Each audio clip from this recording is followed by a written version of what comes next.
up-to-date fossil finds and where things are at in terms of the fossil record up until 2016. It was published just this year.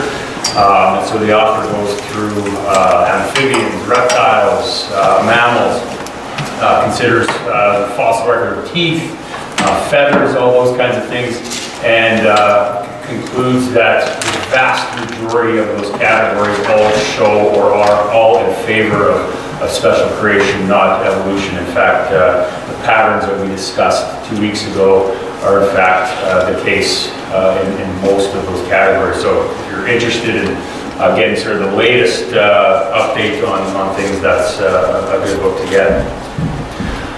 So, radiometric dating. I mentioned last time that fossil record and radiometric dating perhaps are the two most commonly cited categories for supporting molecules to man evolution. Perhaps a little unlike the fossil record, which can be very subjective as we discussed last time, radiometric dating has this aura of invincibility around it. And I think the reason is it seems much more objective on the surface. There are two reasons for that, I believe. The first one, that is, it involves math. Math tends to be a little bit more objective. 2 + 2 is 4.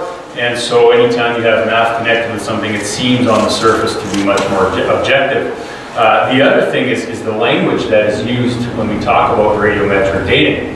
You'll hear people often say, and scientists and books, you'll hear them say, we have measured the age of this particular rock to be 1 billion years old. And that gives the implication that we are measuring the age with some kind of physical tool.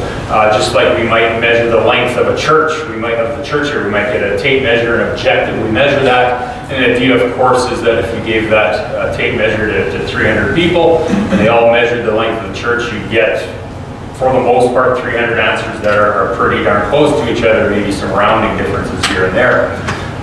That's more objective, it's repeatable, observable, and oftentimes, as I mentioned, the language is used. We have measured the age of this rock. Well, age is not a physical thing that we can actually measure. Okay? It is a concept, it is the passing of time. If you were not there to witness where that rock came from, we cannot say we can measure its age. It is nothing physical, there's no physical tool that we can use to actually measure that. More accurate language perhaps might be we've estimated the age of this rock to be 1 billion. That's probably the best we can do. So considering that it involves math, considering that a lot of the language that is used is objective language, it shouldn't be, I would argue, but given those two things, it seems much more objective than the fossil record, which seems very subjective. So do keep that in mind as we move forward. I'm going to start off with just a very, very brief history of how radiometric dating started, and then we're going to have a little bit of a review of chemistry. Not that that's overly interesting. I didn't actually love chemistry, but I did take some courses in it in university. But we need to get on the same page as far as some of the language and terminology is concerned. So, radiometric dating. There was a group of scientists in the late 1800s who studied the unusual rays emitted by various mineral ores. And as the story goes, there was a mine close to this particular lab of this group of scientists, and the miners would bring up material from the mine, and the scientists would study a lot of this material. And they'd often get material that would emit rays. And these rays would remove static electricity buildup on other objects. They would cause other objects to glow in the dark. And they even recorded having some film, undeveloped film that was still in the original packaging, that would become exposed if it was sitting close to this material. They didn't know it at the time, but they had stumbled upon some elements that were undergoing radioactive decay. And so that's where the first study of radiometric decay started. I have the term elements up there. That's an important term. Elements are the basic building blocks of all matter on Earth. So everything on Earth can be broken down to different combinations of elements. There are 118 known elements. 92 of them occur naturally, And of the natural elements, hydrogen is the lightest and uranium is the heaviest. Now, most elements occur in several varieties called isotopes. I'm going to use that word a number of times tonight, and all that we mean by isotope is a particular variety of an element. Okay, so as I've said, most elements occur in several varieties, and these are called isotopes. So an example would be carbon. That's an element we're all familiar with. And there are three main isotopes of carbon: carbon-12, carbon-13, and carbon-14. That number is the atomic mass, and all that means is it indicating to us how much heavier atom of that element is than hydrogen. Remember, hydrogen is the lightest element, and so everything is compared to hydrogen. So C12, carbon-12, is 12 times as heavy as hydrogen. So that's all that number indicates, called the atomic mass. You're all familiar with this, of course, and that is the periodic table. That's kind of hard to see up there. The elements are arranged in order of weight. So on the top left, again, hydrogen is the lightest. Then we have helium, then lithium, beryllium, boron, carbon, nitrogen, so on and so forth. And again, it's hard to see. I maybe should have gotten a blown up slide of this. Right at the bottom there of carbon, we have the number 12, that's the atomic mass, and again, the most common type of carbon is C12. Again, atomic mass 12 times heavier than hydrogen. And up in the top left corner, that is the atomic number. That is the number of protons in an atom of carbon. Remember, every atom is made of three, a simplified statement, three particles: electrons, protons, and neutrons. And so that number at the top left here indicates the number of protons in an atom of that particular element. So that's what I just said here. Atoms consist of protons, neutrons, and electrons. Each carbon atom has 6 protons, as I said. That is the atomic number. And the number of neutrons an atom possesses determines the variety or isotope of that particular element I should have there. And so C12 has 6 neutrons, C13 has 7 neutrons, and C14 has 8 neutrons. Remember, those are our 3 isotopes of carbon. Isotopes with extra neutrons, as C13 and C14 have. C12 is by far the most common isotope of carbon. So isotopes with extra neutrons tend to be unstable, and therefore they undergo radioactive decay by radiating energy and particles away. The length of time an unstable isotope lasts before decaying ranges from microseconds to billions of years. So some are more stable than others. This is just a diagram showing everything I've just explained. So here is one atom of carbon-12. Okay, and again, here's your 3 particles. You've got your protons in red, you've got your neutrons in blue, and electrons orbit the nucleus, which is what this middle part is called. And as mentioned a few times, carbon-12 has 6 protons. If you count them up, you can see 6 red protons there. 6 neutrons, the blue in the middle part of the nucleus, and then 6 electrons orbiting that nucleus. You can see the difference here. Carbon-13, again, 6 protons, 6 electrons, but it has 7 neutrons. If you count up the blue neutrons there, you'll count 7. Despite the fact that it has 1 extra neutron, carbon-13 is relatively stable as well. Carbon-14, you'll notice here it says radioactive. It has 8 neutrons. So again, you can see the difference is the number of neutrons. It has 8 neutrons in that nucleus, and it's highly unstable. So it will tend to try and get rid of those particles and undergo radioactive decay. Now, when an isotope decays, it becomes an entirely different element. Okay, so for example, potassium-40 is a very unstable isotope of potassium, and it decays into argon. Uranium decays into lead. Mercury decays into gold. Okay? All different kinds of radioactive decay. Now, the original isotope So if we go back to our example of carbon-14, which as we know is very unstable, when it starts decaying, it decays into nitrogen, and the nitrogen is called the daughter isotope, the carbon-14 is called the parent isotope. So just again, terminology you're going to hear in the next little while, so just to make sure we're all on the same page. So the unstable isotope is called the parent, and the element into which it decays is called the daughter isotope. Radioactive decay displays the property of nuclear half-life, and if you're going to pick up anything I've just gone through as far as this quick chemistry review, it's the concept of nuclear half-life. It's important to grasp when we consider radiometric dating. And different isotopes have different half-lives, so keep that in mind. Now, what is nuclear half-life? Well, nuclear half-life is the length of time required for 50% of a quantity of radioactive material to disintegrate or decay away. Okay?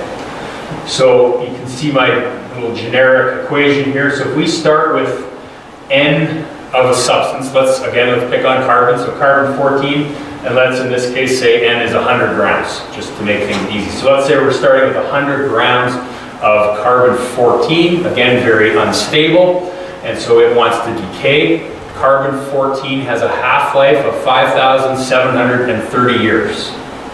So if we have 100 grams of carbon-14, after 5,730 years we will have 50 grams. It's the amount of time for 50% of the parent isotope to decay into the daughter isotope. That's indicated by N divided by 2, right? So 100 grams divided by 2 is 50 grams, 50% of that original. Another 5,730 years later, so another half-life of carbon-14, this remaining amount in this step, 50% of that material will now decay. So what we are left with in this step after 2 half-lives is 25% of the original. So it keeps halving, okay? So 5,730 years, 50% decays. After another 5,730 years, 50% of what was left decays, and so on and so forth. Okay, so after 2 half-lives, we've got 25%. After another half-life, then we've got 1/8 of the original amount.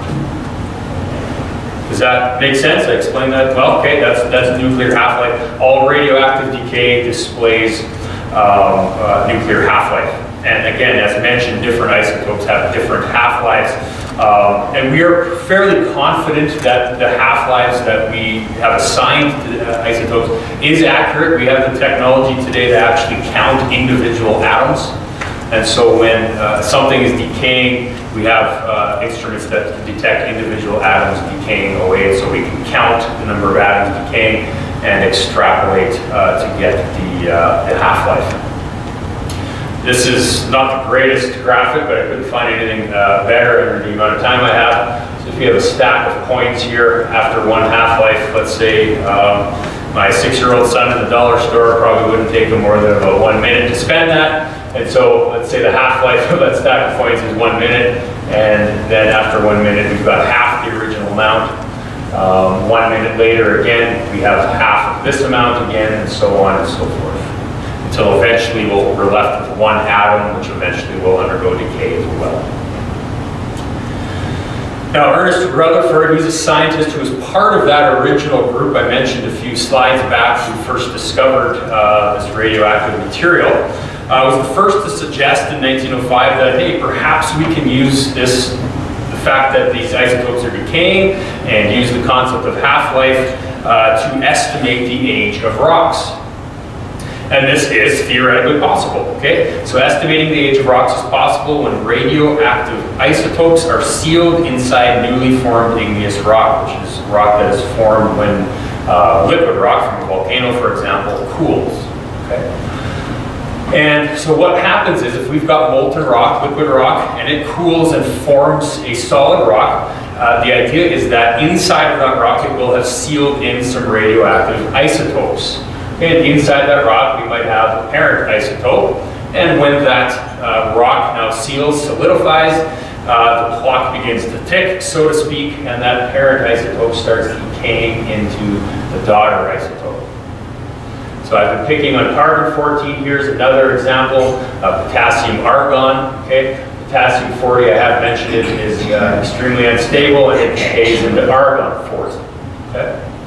So if any potassium-40 were sealed into that newly formed rock, the clock begins to tick, and that potassium-40 starts decaying into argon-40. Okay? And there are many different types of radiometric dating, so potassium, argon, carbon, uranium to lead, all different kinds. Radiometric dating is the generic term, or you might hear radioisotope dating, generic term, and potassium argon is a specific type or kind of radiometric dating.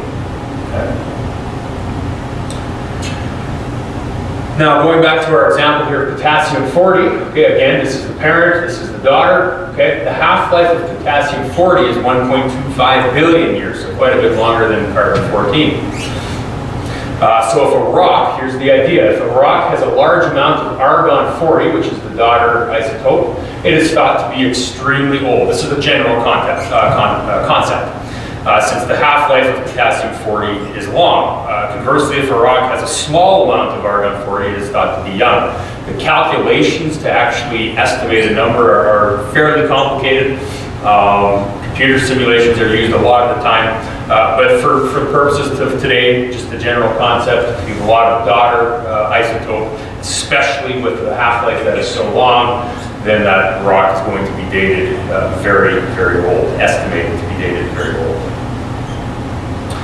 Now, again, this seems very objective on the surface level, but there are a few assumptions that scientists make for this process to actually be accurate. And I'm going to start off with explaining these assumptions by starting with an illustration. This is not my illustration. There's an astrophysicist, Dr. Jason Lyle, who wrote a few articles that I've read, and I like his illustration, so I'm going to borrow from him. And he talks about, let's say we build a house. That's the industry that I'm in for my full-time job. And let's say a new house gets built, and it sits empty on the market for a long, long time.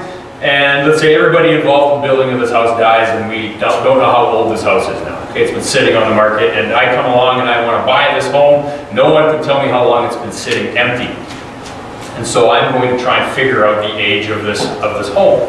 And so what I do is I go in the home, and I know that dust accumulates in a house. We all know that, and we try to keep our homes clean. And I take a measurement of the dust. I come back the next week, take another measurement, come back the week after, take another measurement, and I discover that the dust is accumulating at a rate of, let's say, 1 millimeter per week. Okay? That's the rate at which the dust accumulates based on my calculations. And so I go in and I measure now after this time, and I measure the depth of the dust, and let's say it's 10 millimeters. Well, I'm going to conclude then this house has been sitting empty for roughly 10 weeks. Okay? Easy enough concept. Now, there are some assumptions though with this. I have to assume that no dust was present at the beginning of those 10 weeks. I have to assume that someone, as soon as that last nail was pounded, someone went in and cleaned the home. Okay, so I have to assume it started with no dust. If there was dust already present, that's going to throw my estimation of 10 weeks old off. I have to assume that nobody added dust. I have to assume that no one went in there and now renovated or added something to the basement, and now more dust is flying through the ductwork. I have to assume that that hasn't happened. And I also have to assume that no one went in during that supposed 10 weeks and cleaned it or turned a fan on or something like that. Okay? And lastly, I have to assume that my calculated rate of 1 millimeter per week has been constant. I have to assume that there's been nothing that would have slowed that down or sped that up. If all of these assumptions are the case, then my estimation of 10 weeks old for this home is probably fairly accurate. But I have no way of knowing if any of those assumptions are in fact the case. And so I can only estimate. Now this is very similar to radiometric dating. Okay? So if I get a rock, a newly formed rock, and I want to date it, and let's say I decide to use potassium argon, okay, that's the method I'm going to use. I have to assume that the amounts of the parent and daughter isotopes present when the rock formed are known. There are calculations that scientists will do to try and figure out what the initial amounts were, but these again are based on assumptions. Okay, so they're only assumed. So we have to assume we know what the original amounts are, and it's typically assumed that argon, which is the daughter in our example here, the daughter isotope, is zero. Not always, but I'm not going to get into that. Again, we have to assume that the amounts of parent and daughter are known when that rock first forms. We have to assume that there's been no loss or gain of the parent or daughter isotopes from the rock. So we're assuming a closed system. So as potassium, again the parent, decays into argon, the daughter, we have to assume that no argon has entered that rock from the outside world. Remember, rocks are not 100% sealed, they're very porous, as those with granite countertops may have discovered. Very porous, and we have to assume no argon entered that rock from some outside source. If argon has entered from an outside source, it's going to give that rock an appearance of age when it's not that old. We have to assume that no parent isotope either entered or left. Okay, it's an assumption that this rock is basically sealed. Okay, and lastly, we have to assume that the rate of radioactive decay, or the half-life, which we've discussed, has been constant since the rock formed.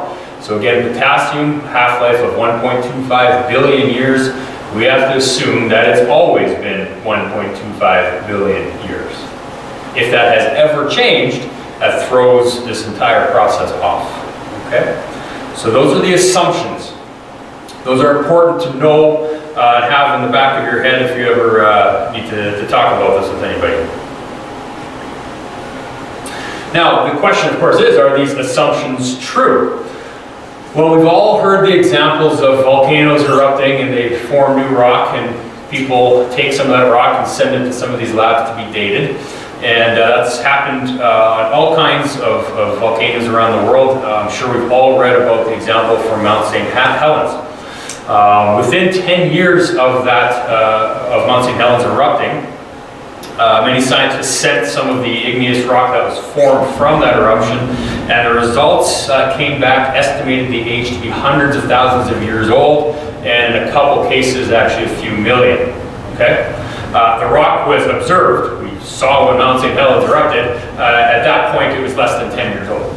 Okay? So there are reasons to believe, and this is just one example, this happens all the time, that perhaps some of these assumptions are not, in fact, the case. In the case of Mount St. Helens, scientists, that, by the way, they weren't told that these rocks were from Mount St. Helens, they blamed the result on excess argon. They did use potassium argon. Remember, argon is the daughter isotope. They blamed it on excess argon. In other words, they're saying, oh, this wasn't a closed system. Argon entered that igneous rock, and therefore it's giving an appearance of more age than it actually is. In doing so, they are, of course, denying one of the assumptions they hold to be true. Despite this and many other examples like this, scientists continue to trust potassium argon dating methods and others. So this calls into question some of these assumptions. Now, in the early 2000s, there was a group of scientists that got together, and they're kind of called the RATE team of scientists today. RATE stands for radioisotopes and the age of the Earth. And they were looking at all this data of rocks where they knew the age from a newly erupted volcano, for example, and we're wondering, well, why are we getting all these inflated results based on radiometric dating? So they got together and decided we're going to explore this question.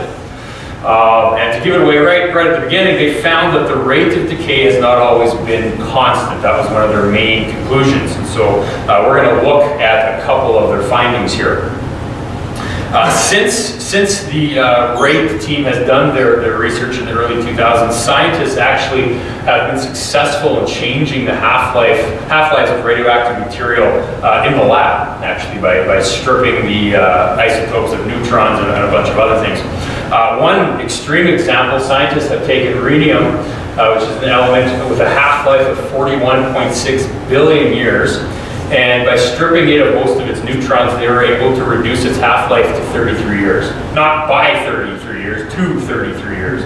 I mean, so this is very, very drastic. So the question, of course, is if we can do that in the lab, is there anything in nature that could potentially change the half-life in the history of the Earth?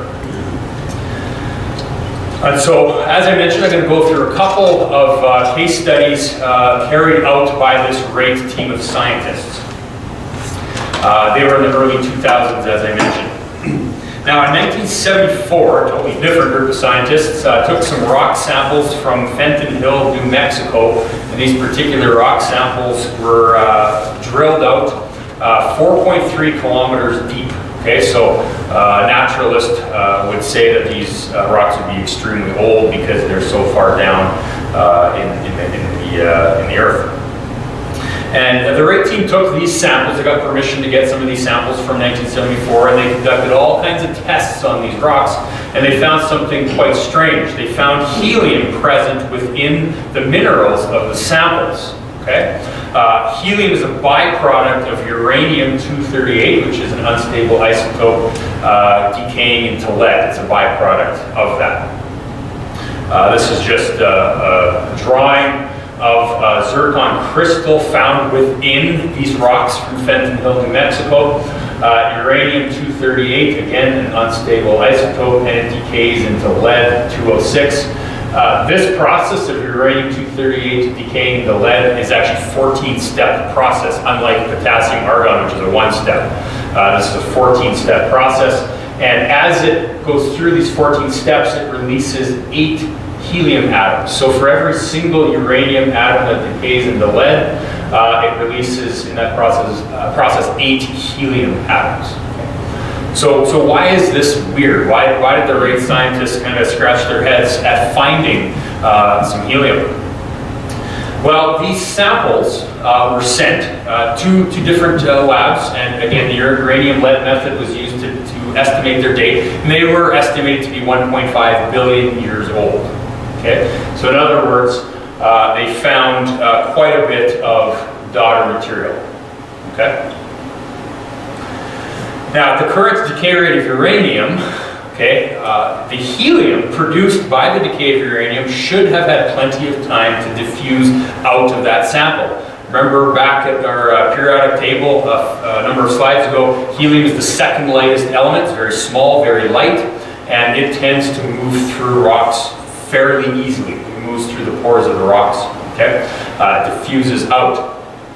And if these rocks were 1.5 billion years old, there should be virtually no helium left in these rocks, but they were able to detect quite a bit of helium in these samples. So this was not the case. Plenty of helium was found in the samples, so these are contradictory results. The amount of daughter material, again, the lead, indicated that these rocks were very old, but the fact that helium was still found in these rocks indicated that maybe it's not so old, because again, if it's 1.5 billion years, this helium should have left diffused out of these rocks a long time ago. So the RATE team did all kinds of tests, all kinds of studies on this, and this was their explanation. The only explanation that fits all of this data is that, number one, the half-life of uranium was much shorter in the past, so it hasn't always been 1.25 billion years.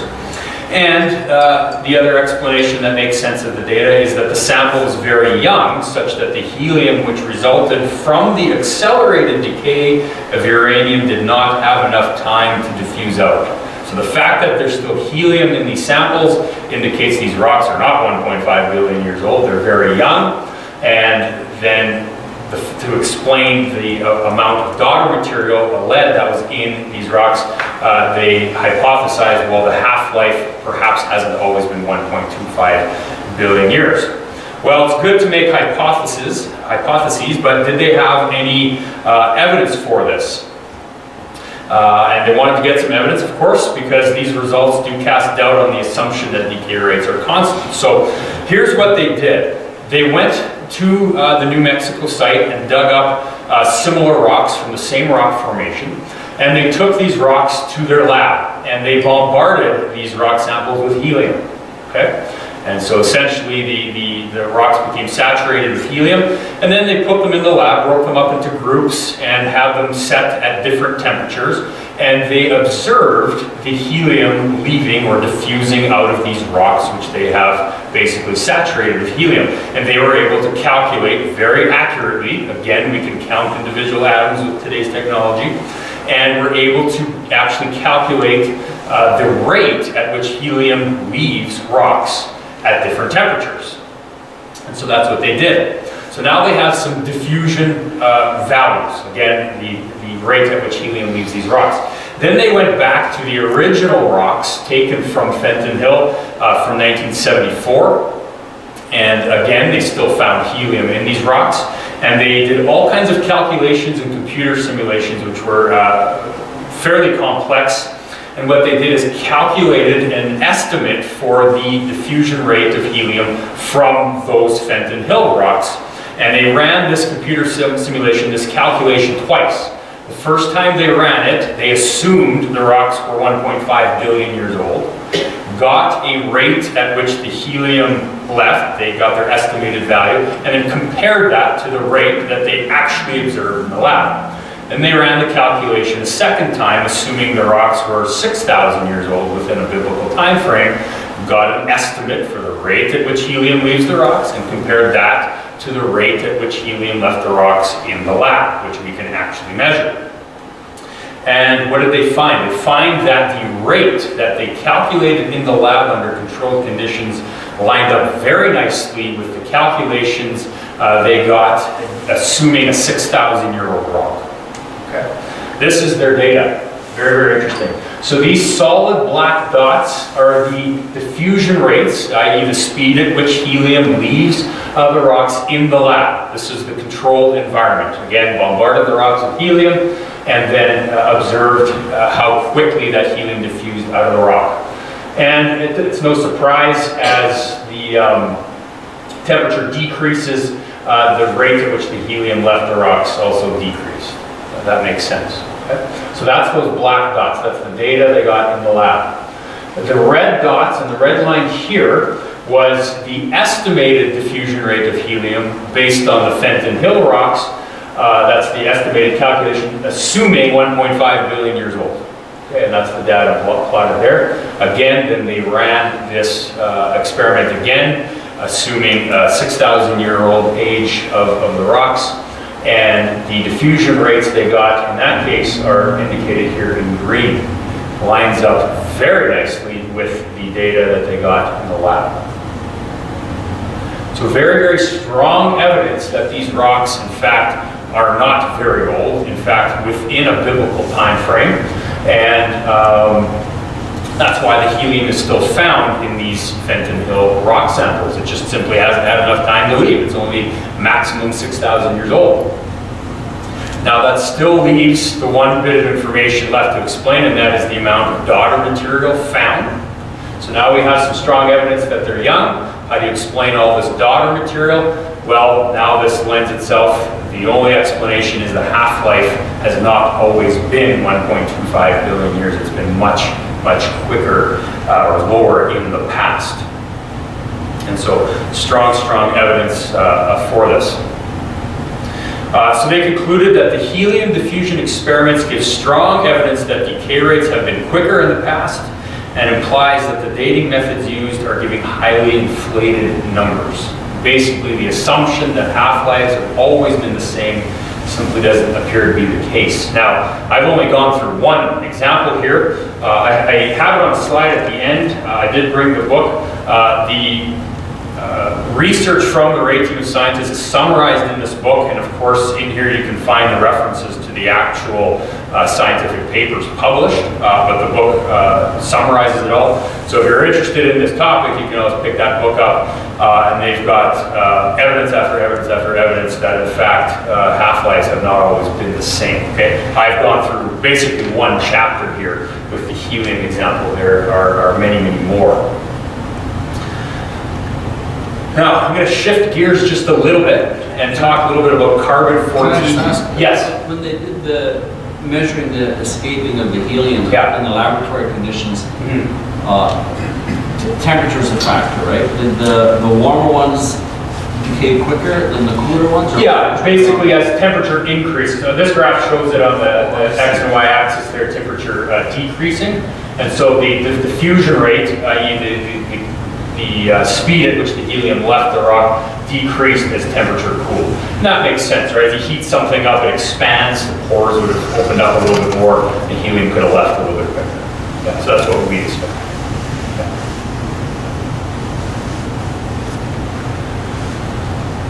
So carbon-14 dating, when people talk about radiometric dating, they often say carbon-14 dating. Okay, they equate carbon-14 with radiometric dating. Carbon-14 is a specific kind of radiometric dating. It's the most familiar radioisotope, and that's why you often hear people saying, referring to carbon-14 dating. An odd thing with carbon-14 is that it tends to actually yield correct age estimates on material whose age is known. So potassium-argon, remember that was the system or the method used to date the rocks from Mount St. Helens, and it gave a highly inflated age. Carbon-14 dating actually tends to give fairly correct age estimates on material whose age is known. The half-life of carbon-14, as I've mentioned earlier, is 5,730 years, so it's much shorter than most other dating methods.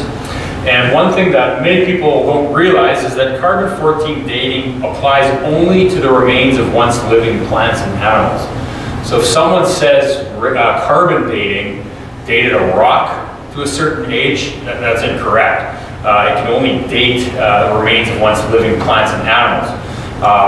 Sometimes what will be done is if there's a rock layer that scientists want to date, they'll take some of the remains or fossils from that layer and use carbon dating on that fossil and then assume that the rock nearby is also the same age. But that's as close as they can get. So carbon-14 dating doesn't actually date rocks, it dates the remains of once living plants and animals. Okay? Fossils, those kind of coal, diamonds, all that kind of stuff, okay? So how does carbon-14 dating work in a nutshell? So I've got this little fancy picture here. We've got the sun, and radiation from the sun tends to knock neutrons off of various elements and compounds that are in the atmosphere. So we have these free neutrons kind of floating around in the atmosphere. Nitrogen-14, which is found in the atmosphere, has an affinity for free neutrons, and so it'll actually attach itself to a free neutron, and in doing so, it's called neutron capture, turns into carbon-14. Okay? Now, carbon-14, as we've discussed, is quite unstable, and so it tends to decay back to nitrogen-14 right away. But of course, before it can do that, or before it does, again, half-life is 5,730 years, plants do take up carbon from the atmosphere via photosynthesis through their leaves. Most of the carbon they incorporate is carbon-12, but a small percentage, a small ratio of it will be carbon-14. Then, of course, animals go ahead and they eat the plant. And it turns out that the ratio in a plant and the ratio in an animal of carbon-14 to carbon-12 actually stays fairly constant. So even though that carbon-14 is breaking down and reverting back to nitrogen within the plant is continually taking in more carbon-14 from the atmosphere, so it actually stabilizes over time. And same with animals, even though the carbon-14 found within an animal is wanting to convert or decay back to nitrogen, the ratio has remained constant by the fact that the animal continually eats more plant material, so it keeps, like I say, those ratios even out over time. Once the plant or the animal dies, then they're not replenishing that carbon-14 anymore, and the carbon-14 that remains in the dead plant or animal undergoes decay back to nitrogen-14. And so what scientists can do is then look at the ratio of carbon-14 to carbon-12. They also look at the ratio of carbon-14 to nitrogen and compare it to the stable ratio in the atmosphere, and comparing those two ratios, they can estimate the age. Okay? So, why is this a big deal? Why am I going through this? Well, Since the half-life of carbon-14 is so short, one would not expect to find any carbon-14 in samples over 100,000 years old. By 100,000 years, you've had enough cycles of 5,730 years that close to 100% of that carbon-14 should be gone, should have converted or decayed back to nitrogen. Probably missed the bullet point here. This is a major challenge to the long age assumption of once living plants and animals. Why is that? Because carbon-14 is found in samples thought to be millions of years old. Now, why is this somewhat of a surprise? Well, scientists don't bother doing carbon-14 dating on something they assume is very old. It's a relatively expensive procedure, so they're not going to spend money on a T-Rex bone that they think is 65 million years to find out that there's no carbon in it. That's the thinking. And so it was actually the RAID team that decided, you know, let's go ahead and have all this evidence to suggest that these rocks are actually very young. Let's just see if there's actually any carbon-14 in these bones and fossil plants that are thought to be millions of years old. Let's see if there's any carbon-14 in them. And sure enough, when tested for carbon-14, we find carbon-14 in them. Okay? This is a major, major problem to the long age assumptions. Carbon-14 detection in old samples is now the rule. So remember last time I talked about the fossil record in the 2 sites that we talked about, but that wasn't isolated to those sites. That's a general rule of the fossils found around the world. Same thing here. Carbon-14 detection in something that is apparently millions and millions of years old is now the rule. As we've started actually testing for this, now we're finding it all the time. Again, major problem. 100,000 years, that carbon-14 should be out of there. Coal, of course, is old organic material, plant matter that has been compressed under high pressure over eons of time, we're told. And so carbon, or coal rather, is thought to be extremely old, and it's thought to be have been formed in what naturalists will say is the Pennsylvanian period, dated from 290 to 323 million years old. That's how long they think this coal has been sitting there. Well, the RAID team decided to get some of this coal, and they did, and they ran carbon-14 tests on it. Lo and behold, they found carbon-14 in this coal. Okay. Diamonds are thought to be amongst the oldest rocks and compressed carbon, I should say, in the world, thought to be billions of years old. The Earth is estimated to be about 4 billion years old, the universe 14 billion. And so diamonds, of course, is compressed carbon, and it is thought these take the longest to form. That's why they're so expensive and rare. And they're thought to be in the order of billions of years old. Lo and behold, we find carbon-14 in diamonds. Okay, this should not be the case if these things are actually that old. The only other explanation is, and I'll get to that right here, what are some explanations that naturalists come up with to explain this? They'll say carbon-14 has contaminated a very old sample, so it appears young. Well, then your assumption that it's a closed system is not the case, and we've got to throw out all these dates anyways. Remember the assumptions we talked about, it has to be a closed system. Or they'll say outside neutrons enter the samples and convert nitrogen back into carbon-14. Again, that's not a closed system, so your assumptions that you need in order for radiometric dating to be accurate, you've just now claimed yourself, are not the case. Another explanation is other radioactive isotopes within the sample decay into carbon-14. There are other elements that do decay into carbon-14. And again, this is calling into question what we know about the starting point of the rock. Remember, we have to assume the starting amounts of parent and daughter. This is calling that assumption into question. And so, one way or the other, if they're basically saying, well, these diamonds and coal are contaminated, they're calling into question the very assumptions they need to be true in order for radiometric dating to be accurate. And one conclusion is that carbon-14 data is firmly on the side of a young Earth view of history. Again, you should not find any of this in old samples. The last thing I want to talk about today is the concept of discordance. Okay? Discordance for radioisotope dating. Discordance basically means a lack of agreement, and in context of what we're talking about today, it's a lack of agreement in terms of how old a particular rock is estimated to be. There are four main categories of discordance when it comes to radiometric or radioisotope dating. The first one is the ages of multiple samples taken from the same rock formation disagree. So we have a rock formation that all forms, let's say, from a volcano in one shot, and if we take multiple samples from that formation, we should get roughly the same age estimates, and many times we don't. And when that happens, it's said to have discordance. The rock age is greater than that of its minerals. So there's actually a number of ways scientists run radiometric dating. They can take the whole rock and date that, or they can break the rock up and date and run the dating methods on the minerals within that rock. And so if the rock age is greater than that of the minerals within the rock, we've got a problem. That's another form of discordance. Different ages of minerals taken from the same rock. So if we have one rock, we break it up, and we have different minerals within that rock, and we run some dating estimates on the different minerals, and we're getting wildly different results. That's also then a category of discordance. And lastly, rock age is less than that of its minerals, so just the opposite of number 2 there. So the rock age is greater than that of its minerals, or it's less than that of its minerals. Okay. Typically, if there's a lot of discordance, I say typically, I hope that scientists would throw the numbers out. That's not always the case.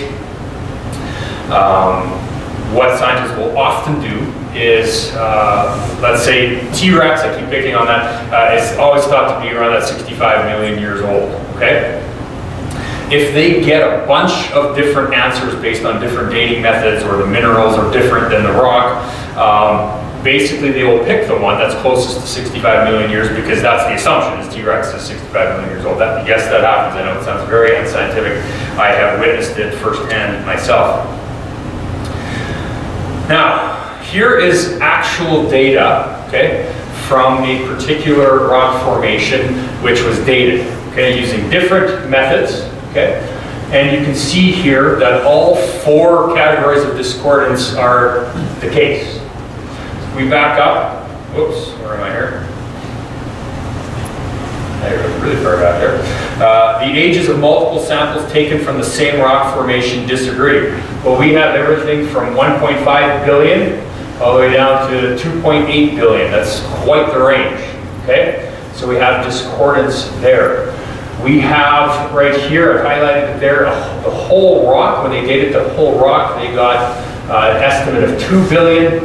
And yet when you look at the minerals found within that whole rock, you get everything again from 1.5 billion, 2.4, 2.6, 2.5, 2.7, 2.8. That's quite a difference. So we have discordance there. We have the rock, the whole rock being less than that of its minerals. You can see that. And we have it being higher than that of the quartz mineral. Well outside the range of the thought error. Okay? These are just error bars, so 1.5 billion plus or minus 31 million years is sort of their range of error. Well, these different estimates are well outside those margins of error that they give themselves. Okay? And so you can see here that all 4 categories of discordance hold true. By the way, this is the data of that Fenton Hill rock formation back from 1974. Remember they said 1.5 billion? So that's the one they decided to pick. Okay? This is the actual data from the published paper, and this is what was actually the case. And so why they picked 1.5 billion, I'm not sure. I probably could have read further, but I didn't bother. But basically this shows quite a bit of discordance. Okay? You also notice here that depending on the isotope method they used, here's our potassium, argon, rubidium, strontium, lead, we get wildly different results based on the method. If radiometric dating, here's my question, were accurate, reliable, and all the assumptions were indeed the case, should we not get results, regardless of whether it's a mineral within the rock or the whole rock itself, or regardless of the kind of isotope you use today, should we not get ages that are much tighter and closer in agreement to each other? I would argue absolutely yes, but we see major discordance or major disagreement depending on which mineral you choose to date or whether you choose to date the entire rock, etc., etc.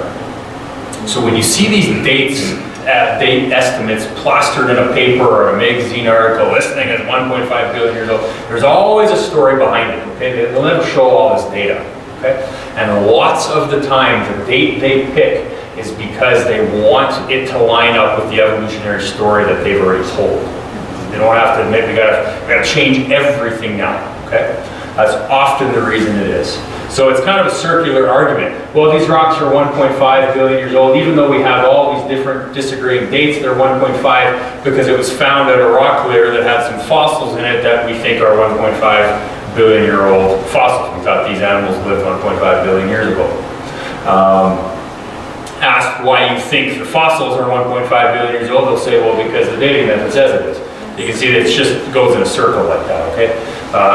That's often the case, circular reasoning in this case. So that is the concept of discordance.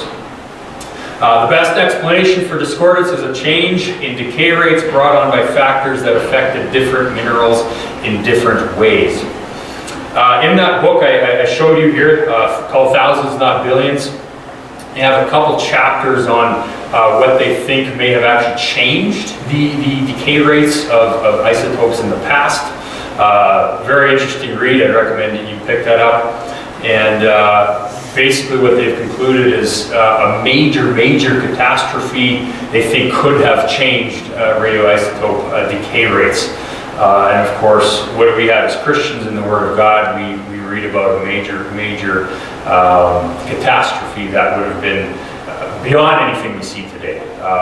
We always see these little cartoon drawings of an ark with a giraffe poking its head out, and the kids love playing with the little toys, but the fountains of the deep open up. We have rain just pouring. This would have been tsunami. This would have been volcanoes, a lot of volcanic activity. This would have been earthquakes beyond anything that we see today. This was major catastrophe.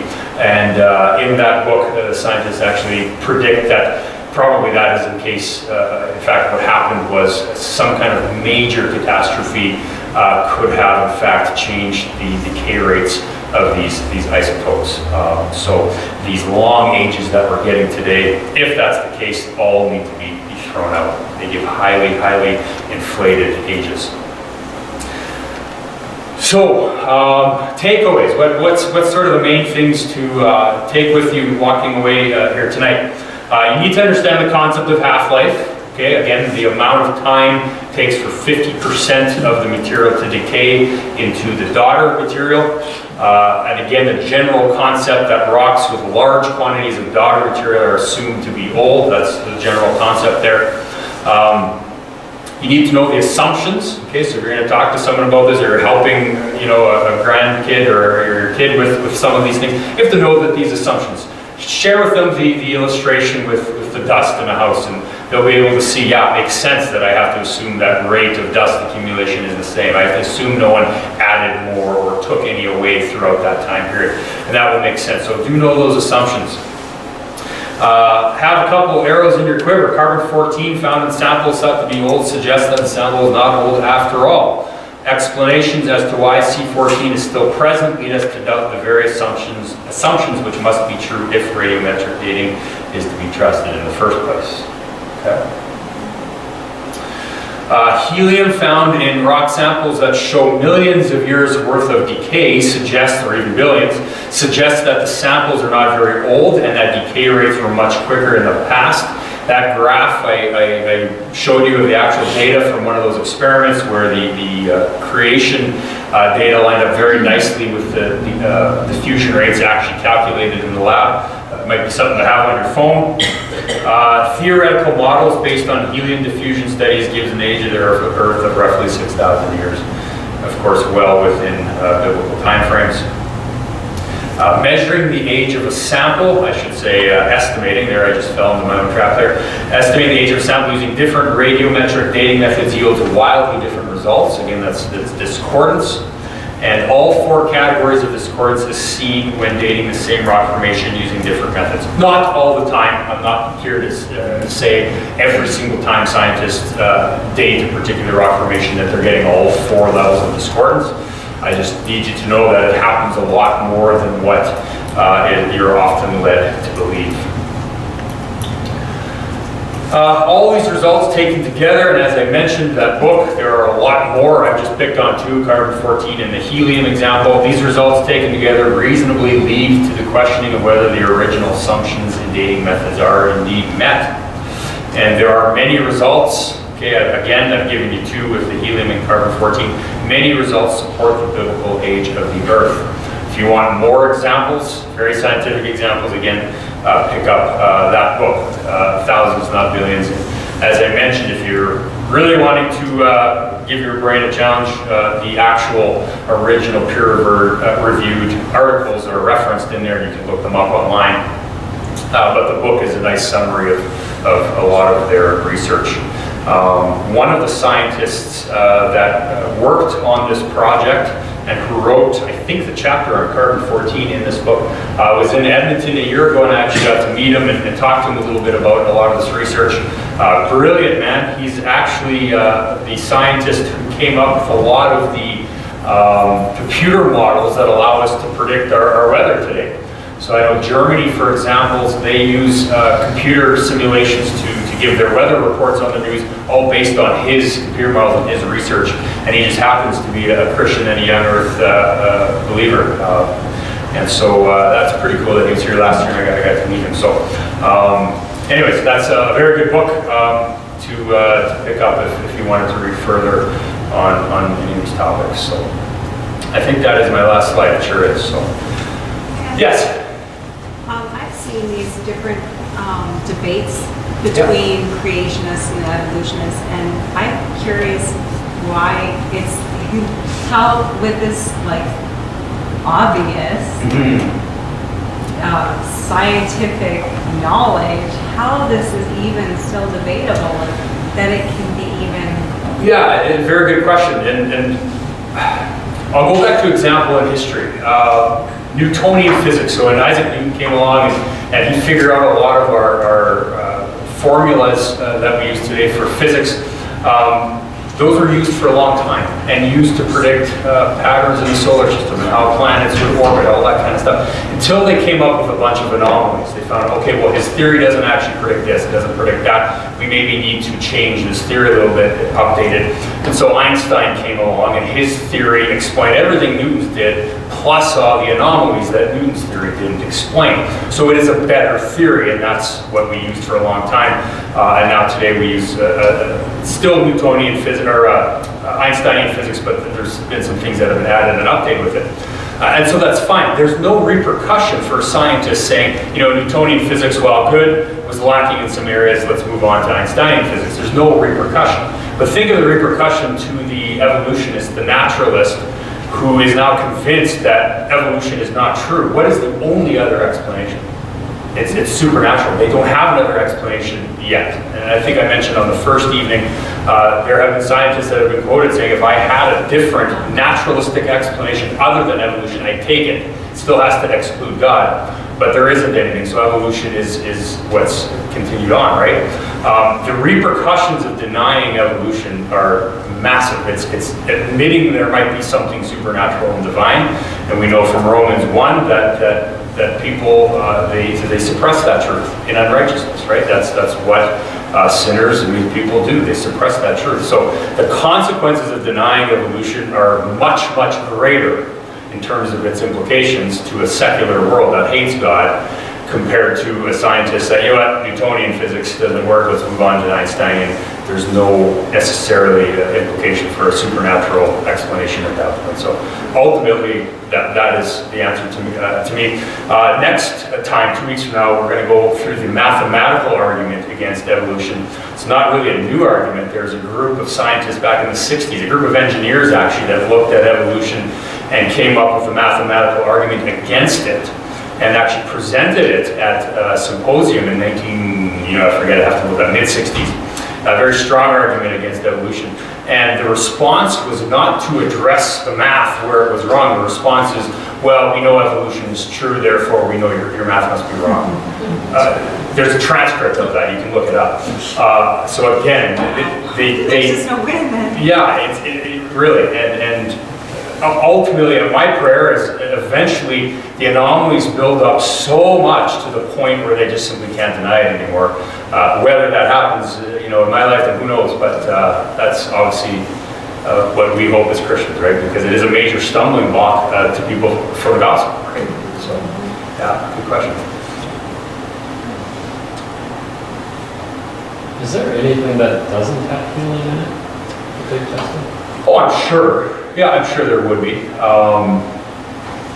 In this particular case, they just kind of stumbled upon it. They weren't necessarily trying to find helium. It's just they ran all kinds of tests and found, well, there's helium in this. Why, how can this thing be 1.5 billion years old? So, yeah, there probably are things that don't have it in. Yeah, in this case, obviously it was theirs. Yeah. Just back to that diamond thing. Mhm. Do all those diamonds date at the same rate of carbon-14? Do they date at the?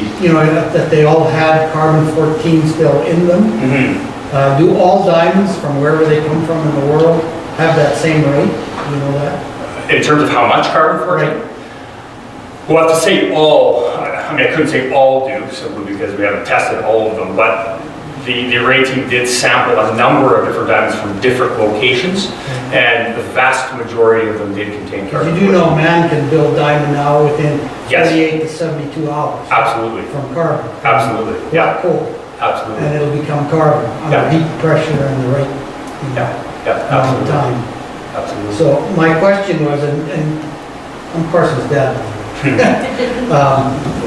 What we discovered, and as you know, back when I worked for the company that manufactured diamonds, Mhm. we found carbon-14 always in our synthetic diamonds, always, Always, yeah. And so those were 72 hours old, Mhm. and they had carbon-14. Yeah. And you would